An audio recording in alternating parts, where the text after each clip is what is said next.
2 weeks ago, right before Thanksgiving, I wanted to lose a little bit of weight. Went into this extreme weight loss place. Walked right into the place. Lady goes, "Sir, in 2 weeks, tonight, we can have you lose 10 to 15 pounds. Tonight, 10 to 15 pounds? How's that gonna happen?" She pulled out a razor and said, "Well, sir, we're gonna shave off all your body hair." Now, having all this body hair, tonight I'm gonna kind of explain to you a lot of the positives that I've had throughout my life, and then some of the negatives going through some hairy situations. Starting off with some of the positives. How many of you have a gym membership or use as a trainer? I never have to. All I have to do is get my razor out and I start shaving lines into my stomach. I got a 6-pack of abs right here. Any of you keep a jacket at your desk when you're nice and cold? See a cup? I don't have to do that. I got my fur coat on at all times. I kind of chose where I went to college, Frostburg State University, because it snows from October all the way through May, because I would stay warm all year long. And last, I have 2 little kids. Whenever we go on vacation, if one of them decides they left their stuffed animals back at the house, they got me to snuggle with. Now, I told you there's a lot of positives having all this hair. There's been a few negatives throughout the years. Starting out when I was 12 years old. Studying for my bar mitzvah, I was also having to learn how to shave. This full mustache that would make Magnum PI proud. I moved on to high school, where I continued to grow. I got taller. I grew hair everywhere. I joined the cross-country team. Short little shorts, little tank top. Yeah, sexy. One day in practice, coach goes, "Greenberg, get over here." I was running. I said, "Yes, sir." "What's up, coach?" "Greenberg, we need to come up with a good nickname for you, son." I'm excited. I get to be Beast. I get to be Titan. Team Wolf, something manly. That's when coach looks at me and says, "None of those. Furball." Not the manly name for a high school, junior. Well, I went on to college, where I went to Frostburg. Sister and I spent the 4 years in the cold winter. Dad says, "Guys, I'm going to send you guys to Cancun for spring break." Nikki and I are like, "Yes, this is awesome."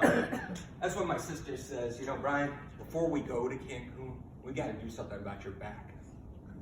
"What are we going to do with my back?" She pulled out this bottle of Nair. Told me to go lay down on the couch, puts the towel down, and she pours the whole bottle all over the back. 20 minutes later, I'm writhing in pain, screaming. She's like, "What's the matter?" That's when she decides to read the instructions. 5 to 7 minutes tops, and no coarse hair. Of course, no coarse hair on mine. It didn't work. Nikki and I went to Cancun. We had a great time. We get to the all-inclusive resort.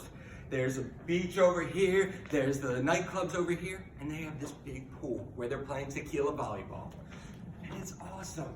You don't know what tequila volleyball is, do you? Okay, so you're in the pool.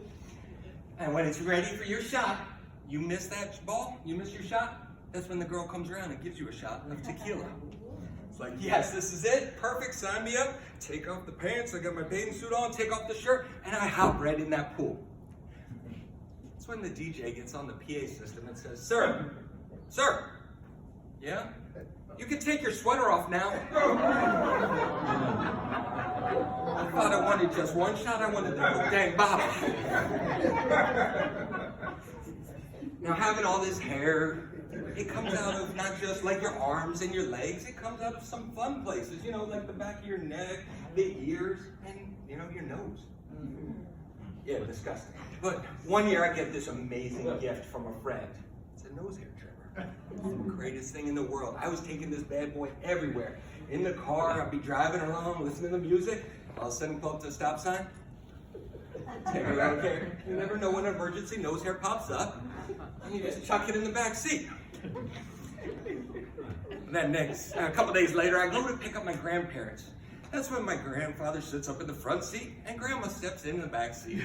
She steps right down and hears this noise. "Bryan, What is that noise? It's okay, Grandma, it's okay. It's just my nose hair trimmer.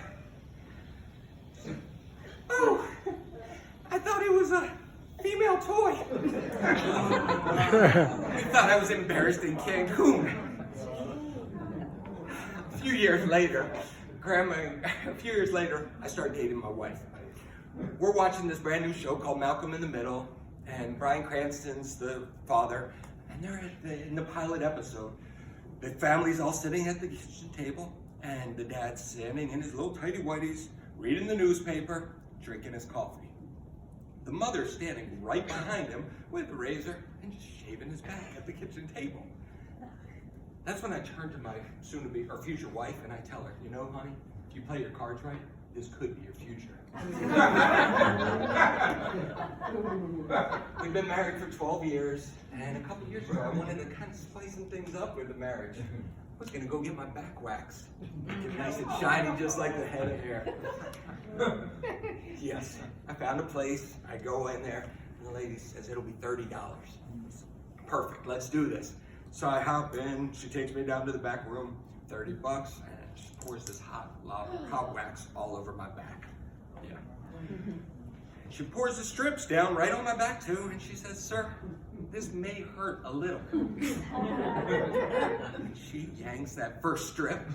You thought I was crying when the Nationals won the World Series? I was in some serious pain. I said, that's it, I'm done. She said, no, we still have the rest of your back. I said, no, that's it. I dropped the $10 bill, walked right out of there. She's never seen me again.